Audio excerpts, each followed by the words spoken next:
kukhathaze nje ngokuqhuma kwe-Izibhamu okusho ukuthi ubugebengu izinga lobugebengu liphezulu ngoba i-Izibhamu uma iqhuma noma ikuphi noma ngasikhathi sini kusho khona ukuthi i-Izibhamu engekho emthethweni ziningi ezisemphakathini kunezisemthethweni. Ngabe ngcono banthiwa mhlawumbe isibhamu sithola umuntu onesitifiketi ngoba kwenzeka abantu bekuthi ufuna uma uba nesibhamu ufuna uthola incwadi nje. Manje ke ibhamu abantu sebethula nangezinye indlela. Sikhala nje inkinga eyodwa hlasabahlali nje bala hostela lebhamu emane ikhuma. Ngamanye isibhamu isikhume thothi sisha umuntu i-cross bullet. Kungabe izinhlelo zokulawula izibhamu ziyasebenza eningizimu Afrika? Umbuzo wethu namhlanje mbukelo ohlelweni lwethu i-Asikhulume Let's Talk nolungunqa phambili ku-SABC. Igama lami ngingubongiwe uMakhumalo waKwaZwane. Sekukhumbuze ke mbukelo ukuthi ungaba ingxenye yalolu hlelo kuphi nakuphi la khona ubukele khona ngokuvakashela emakhasini ethu okuxhumana usithola ku SABC Izindaba uma usebenzisa uTwitter kanti ku Facebook ikhasi lethu lithi SABC Izindaba kanti ke ukwenza kube lula ungaqala ngokuthi #Asikhulume #SABC News bese ke ubhala umbuzo noma umbono wakho ungasishayela nocingo inombolo zethu zithi 011-714-0677 noma 0678. Asikhulume mbukelo.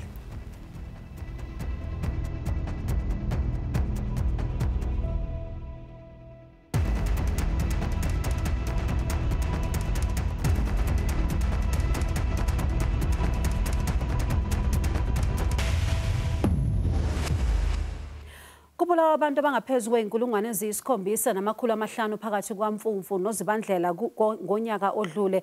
Lokhu kuqukethwe kuyibalo zobugebengu ezethulwe ungqongqoshe wamaphoyisa umnumzana uBhekicele ngoNhlolanja. Ucele uthi phakathi kwalaba abangaphezu kwezinkulungwane ey'ntathu babulawe ngezibhamu. Mbukeli, kungabe kulula kangakanani ukuthi uthole isibhamu uma uwumhlali waseNingizimu Afrika? Ake sibukele na umbiko siwuthulelwa intatheli yethu uNokubonga Hlatshwayo. Iningizimu Afrika ibhekane nenkinga yezibhamu ezingekho emthethweni ezitholakala kalula emphakathini ilaba abenza ubugebengu. Ingabe kulula kanjani ukuthola lezi zibhamu ezingekho emthethweni? SABC sikhulume nowayeyinkabi nocela ukuba simfihle esabela impilo yakhe. Ukuthola izibhamu ezingekho emthethweni sekulula kakhulu njengamanje because abantu sebesondelene kakhulu namaphoyisa lento singayazi ukuthi idalwa yini. Ngokwezibalo zobugebengu zesigaba sesithathu sonyaka, izibhamu ezilahlekile noma ezebiwe ngamaphoyisa zibalela ku566 ngonyaka ka-2020 kuya ku-2021. Kanti zingama715 ngonyaka ka-2021 kuya ka-2022. Afika amaphoyisa ezobheka ibhamu engekho emthethweni, afike ayithole, athi seyitholile ahambe nazo. Ngicabanga ukuthi awayivezi zonke e-police station. Abuye obhulu babo loba ngisho nje balokuphuza manje noma ngabe yikuphi. Ngicela sekukhunyiswa umchando ukuthi nginte kanje ngakuningi kanje. Sekulula ke lapho usitholile njalo isibhamu semthethweni. Into engayicela nje mina ukuthi umphathi wamaphoyisa akavula amehlo ekenze ngenye indlela, ekefundise ngenye indlela. Iphoyisa lihlonipheke. Kungabe izinhlelo zokulawula izibhamu ziyasebenza eNingizimu Afrika? Asikhulume. Sibonga kuntatheli yethu uNokubonga Hlatshwayo ngalombiko.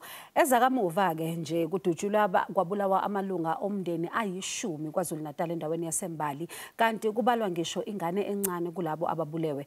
Abasolwa ngokwenza lesi sihluku baboshiwe. Ake sizwe nje ukuthi ungqongqoshe wezamaphoyisa umnumzana uBhekicele nobe sendaweni yalesi sigameko utheni.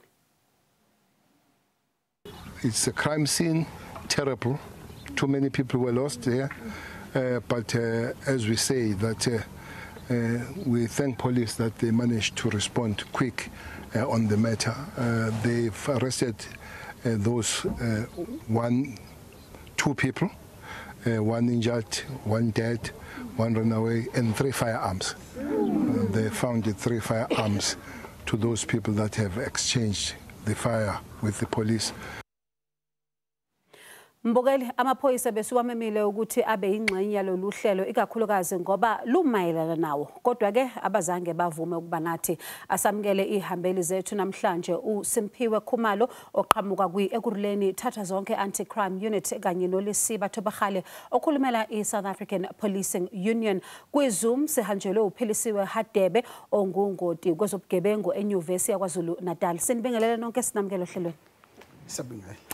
Ngiqale ngawe Lisiba, amaphoyisa abiziwe ukuthi sikhulume nawo namhlanje ukuthi sibone lenkinga yezibhamu ukuthi kwenzakalani, kodwa asitholanga impendulo egculisayo, asinayo umunye wamaphoyisa ukuthi ahlale nathi namhlanje. Kusho ukuthini lokho? Lokho impela kwenza ukuthi umuntu abe worried ukuthi kwenze kanjani ukuthi bagcina bangafikile, ngoba impela njengoba ushilo itopic ngempela ehambisana nabo emayelana nabo. Kodwa njenge-union yamaphoyisa indaba yezibhamu la eMzansi Afrika sithatha very serious ngoba i-members zethu yibo abasebenzayo umsebenzi onzima. At the end of the day uthola ukuthi ke nabo ekugcineni bagcine sebedutshulwa ngazo lezi zibhamu ezingekho emthethweni.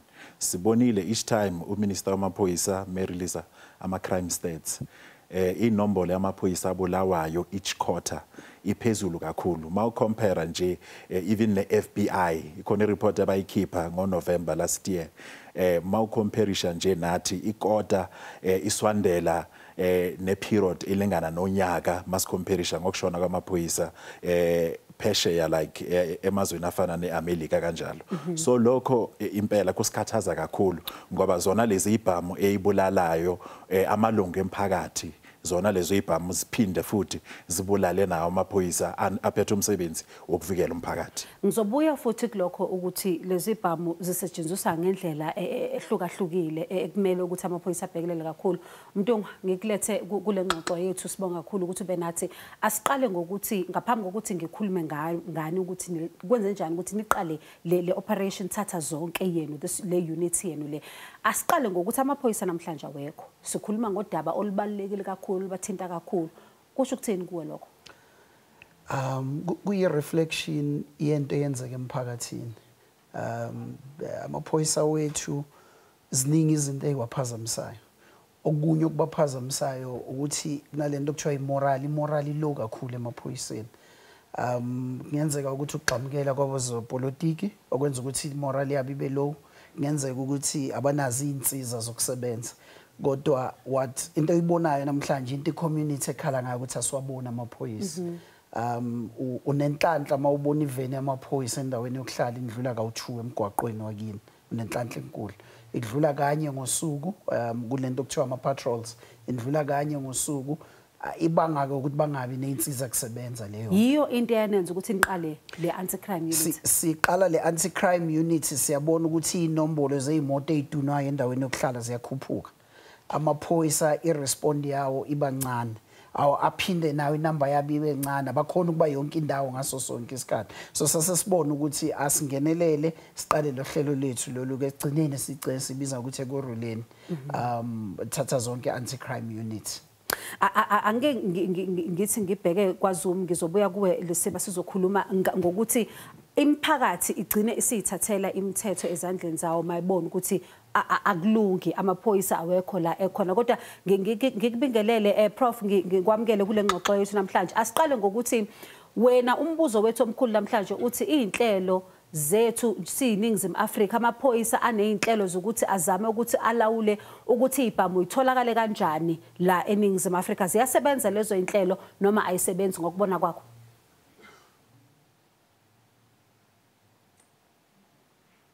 Nginibingelele. Angazi noma ngiyazwakala yini? Uyazwakala. Okay. No, sike sabona isikhathi esiningi ukuthi amaphoyisa asebenzisa indlela ezahlukahlukene, baya raida imizi ukuze ba check ukuthi makwenza ama tip offs ikakhulu ukuthi kunezibhamu ezikhona. Sibonile izinga eliningi isikhathi eziningi kuba khona izibhamu eziningi abazitholayo ezingekho emthethweni.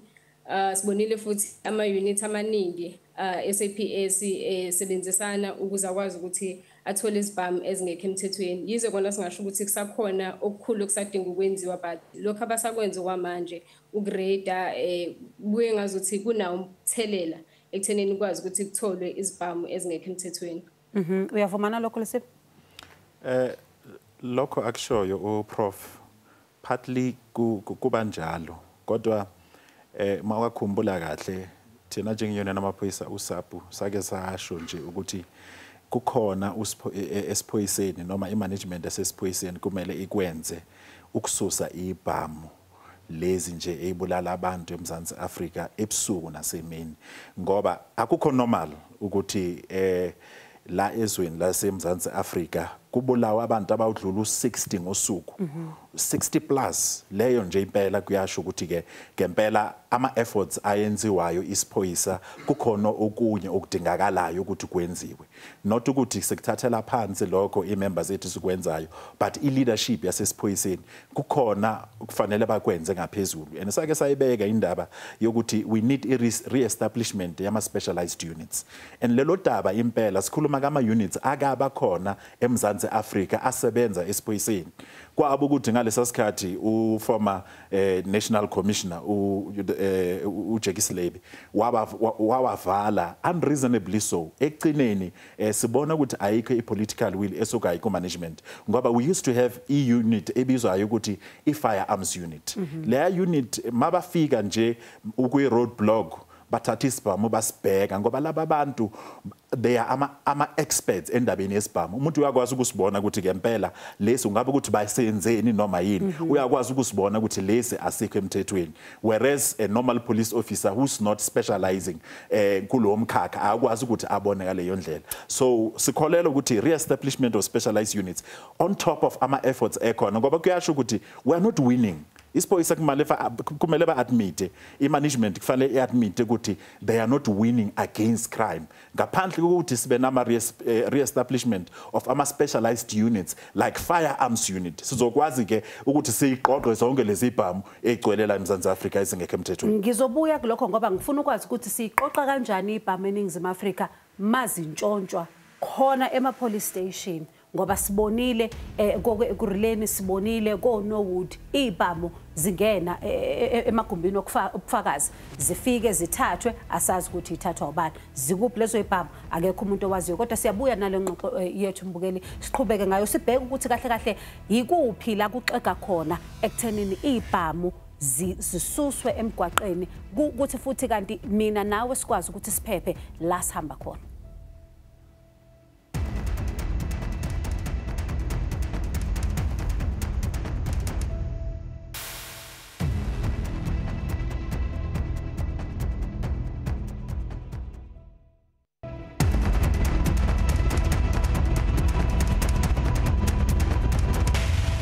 Usahlelo ohlelweni Asikhulume Let's Talk umbuzo wethu ke uthi kungabe izinhlelo zokulawula izibhamu ziyasebenza eningizimu Afrika izibhamu seyidale omkhulu omonakala emndenini eminingi ake sibuke nje. Mina nenkosikazi yami sadutshulwa ngabantu abazogxekeza endlini yethu.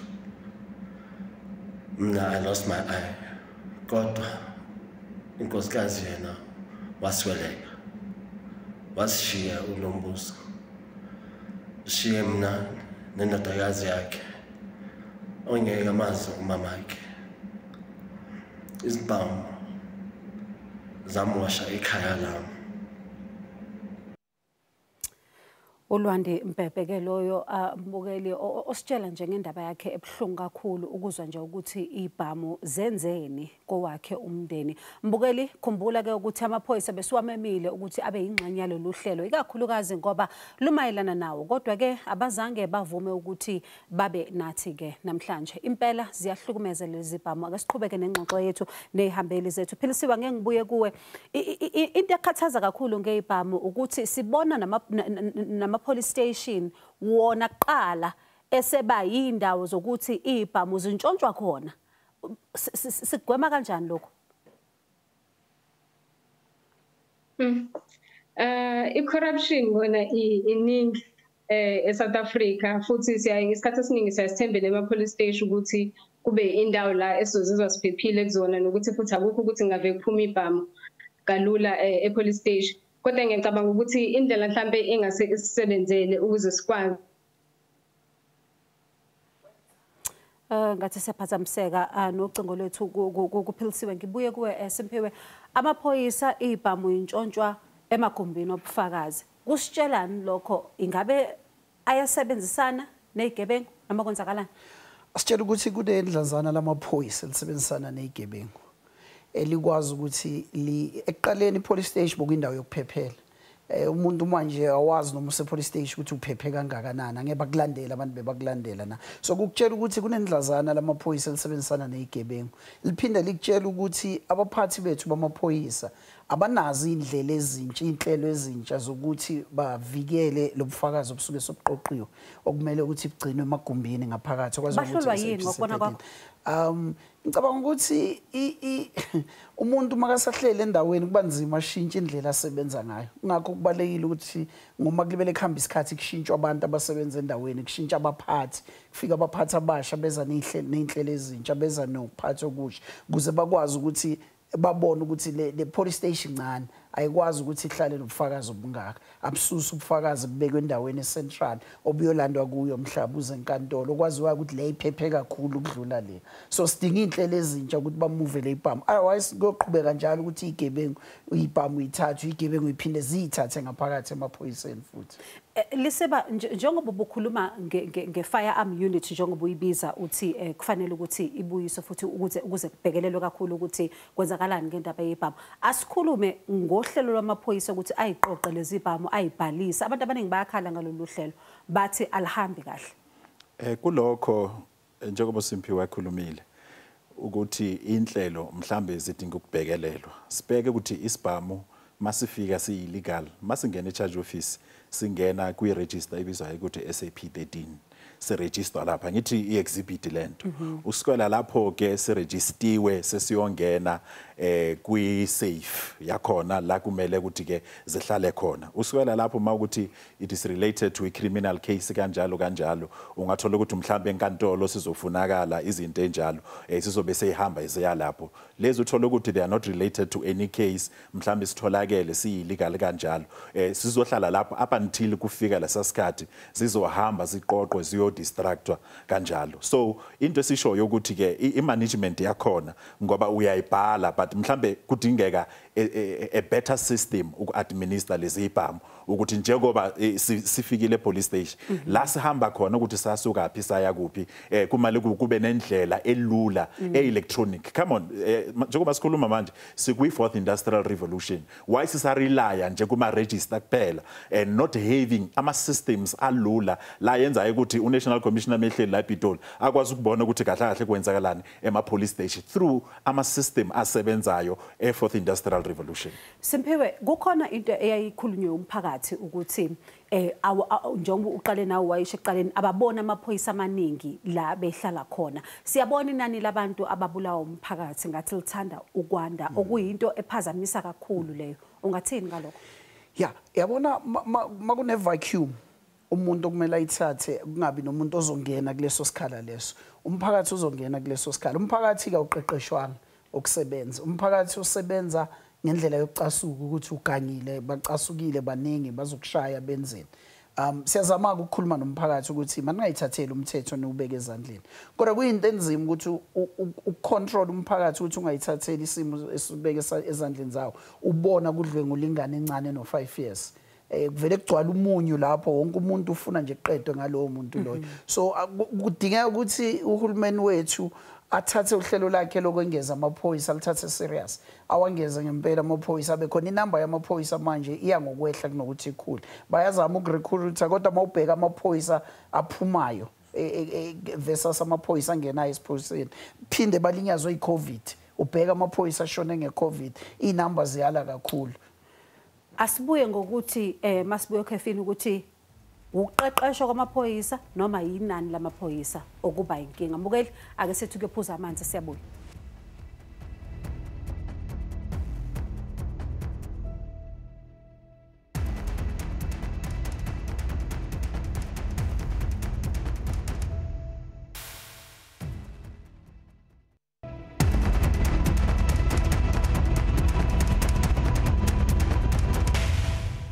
usahleli nathi la ku Asikhulume let's talk mbukeli ake sibheke ukuthi uthini einkundleni zokuxhumana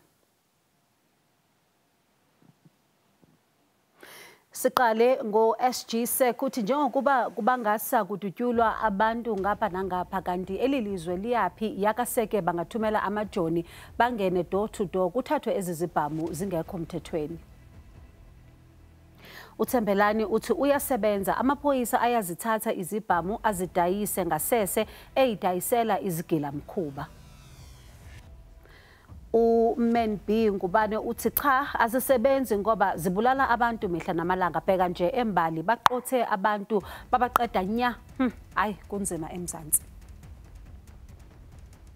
Sibonga kakhulu umbukelo ukuthi ube nathi einkundleni zokuxhumana ake sithole isombululo kulezi inkinga zezibhamu sibone nje ukuthi kahle kahle yini into amaphoyisa angayenza ukuthi akwazi ukuthi aqede lokho ngoba inani lobugebengu liya ngokwanda.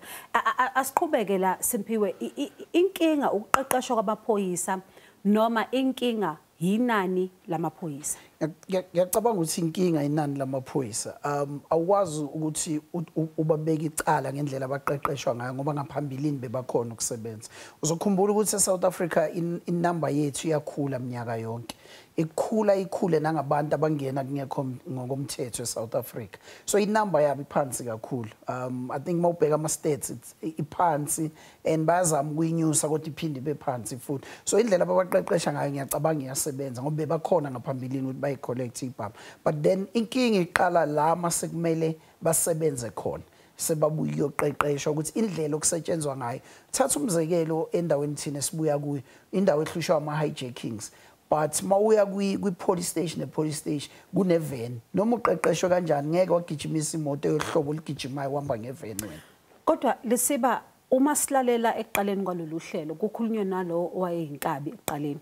Ukhuluma ngamaphoyisa ukuthi amaphoyisa ayayithatha ibhamu aphinde futhi ayidayise ngaseso amaphoyisa wona futhi yiwo enza ukuthi ibhamu zibe ngaka emigwaqweni. Bongiwe masibuka emajele agcwele kuyimanje overcrowded ngoba amaphoyisa majority wabo ayenza umsebenzi ngendlela efanele. Makukhona amaphoyisa amancane ayenzayo ubugebengu lokho asivumelani nakho njengenyona namaphoyisa uSAPU sithi those cases need to be isolated kudilishwane nabo. Kodwa lokho kungabi iblanket approach ukuthi amaphoyisa awawenzi umsebenzi ngoba masibuka nje indaba yezinombolo ngempela idlala inani elikhulu ngoba ke the more urecruiter ngaphansi nje ivacuum ikhona bakhona abaphumayo out of the system. So sidinga nje ukuthi sibuyele kuleyo nombolo sabanayo at least around 190,000 njengoba sake sabanayo leyo nombolo and at that time ukhumbule ukuthi population ibe incane ngaleso sikhathi but njengoba sikhuluma kuyimanje sina around 173,000 and lokho ke asibali boots on the ground masibala ama boots on the ground inombolo zakhona ziphansi kakhulu so sidinga ukuthi ke ngempela ke amaphoyisa anikezwe support but moreover sidinga ipolitical will to re-establish ama specialized units ngoba lokho nje kwenza ukuthi amaphoyisa wethu asithole nje ukuthi ke abakwazi ukwenza yonke into at the same time. Ezinye izinto zidinga ispeciality. I-issue ye gender based violence la eMzansi Africa inkinga. Sibonile nje kubaliwe ukuthi eMaritzburg abantu badutshiliwe. Sibonile kwamashu ngolesine aba-4 badutshuliwe kanjalo. So ukuthi sikhiphe lezi ibhamu ngempela we need more manpower but we need abantu abaspecializeayo kuloko ukuthi bakwazi ukuthi bayiqoqe ngoba ziningi la eMzansi Africa siyabona le ndlela abantu babolawa ngayo. Sesiphethe Simphiwe elokugcina. Hayi lami lokugcina lithi asinxusa umphakathi ukuthi ayisebenzisane namaphoyisa kulesikhathi samanje la amaphoyisa ashodelwa khona. Amaphoyisa angakwenza konke kodwa uma ungasizwa umphakathi ayikho into ezoyenzeka. Abantu abasukume abantu abangayithathela umthetho ezandleni abenze lokho esikwenzayo mababophe abantu bathole ibhamu bandlulisele emaphoyiseni. Labantu enibabophayo bayaboshwa bengasabuyi noma bayabuya futhi. Into engakutshela yona ukuthi kunenye inkinga esoxoxa ngayo ngelinye ilanga yama-court wethu. Abantu bayaboshwa kodwa in between i-police station nejele kune-court and i-court icabanga ngendlela yayo isebenzisa umthetho ngendlela yayo. Ubuningi babo baphuma e-court mabaphumile. Khumbula umthetho wase-South Africa ukuthi noma ungaboshwa unacala until kuze prove ukuthi unecala. So umuntu uyaboshwa ahamba ecourt afike ecourt ngalelo langa 20,000 rand. So kumele sibhekelele nemithetho. Abantu bayazi ukuthi ngingenza noma yini ngizothola ibail ngiphume ngibaleke. Ngizothola ibail ngilisebenza indlela ecala ngilisebenza ngayo. So ekugcineni kumele siphinde sibheke ukuthi amaphoyisa mawasabophile andlulisela kulandelayo kuyinkantolo kwenzakalani from einkantolo zethu. Nginibonge kakhulu ngesikhathi senu sibonge ihambeli zethu uSiphiwe Khumalo oqhamuka kwi-Ekurhuleni Thatha Zonke Anti-Crime Unit kanye noLisiba Thobagale okhulumela i-South African Policing Union. Nakuwe mbukeli ukuthi uhlanganyele nathi namhlanje asethembe ukuthi inani leibhamu kakhulukazi engekho emthethweni lizoncipha eningizimu Afrika. Sibonane ngeviki elizayo uma Khumalo wakwazana nethimba le Asikhulume bathi ingxoxo ayiqhubeke einkundleni zokuxhumana. Nilale kahle.